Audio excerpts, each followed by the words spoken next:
र अर्को पशु विकास कार्यक्रम अन्तर्गत वडा कार्यालयबाट पशु उपचार तथा औषधि चाहिँ सेवा प्रदान गरेको।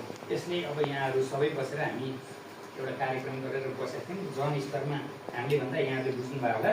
तर यहाँ आउँदाखेरि जुन उपभोक्ता हुन्छ यहाँबाट सिफारिस पाइने, माथि स्वास्थ्यबाट औषधि पाइने र यहीँबाट फेरि पशुको औषधि पनि पाइने गर्दा सेवाग्राही अलिकति लाभान्वित भएको जस्तो महसुस हामीले गरेको केही चाहिँ त्यस्तो आएको थियो।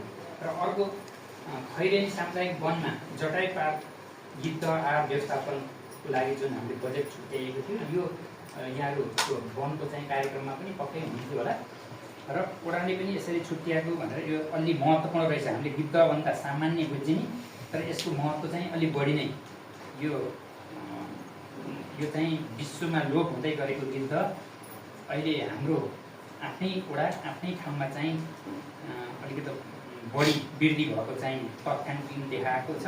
र हामीले यहाँबाट थोरै पैसा राख्दै गर्दा नगरपालिकाले र प्रदेश सरकारले समेत पैसा राखेको यो चाहिँ महत्त्वपूर्णै मानिएको छ।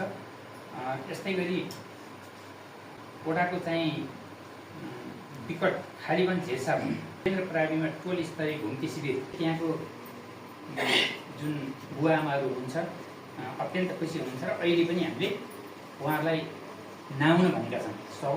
खबरै गरिसकेका छौँ हामी। एउटा टोली नै गएर त्यहीँबाट सेवा दिने, जस्तै सामाजिक सुरक्षा भत्ता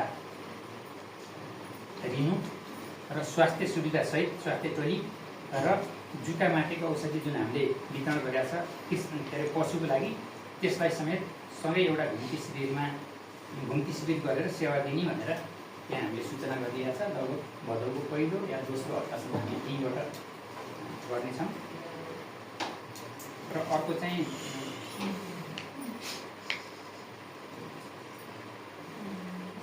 ओजेलमा परेको जुन गुरुङ बस्ती छ हामीले थोरै भए पनि रकम छुट्याएर एउटा कार्यक्रम गऱ्यौँ।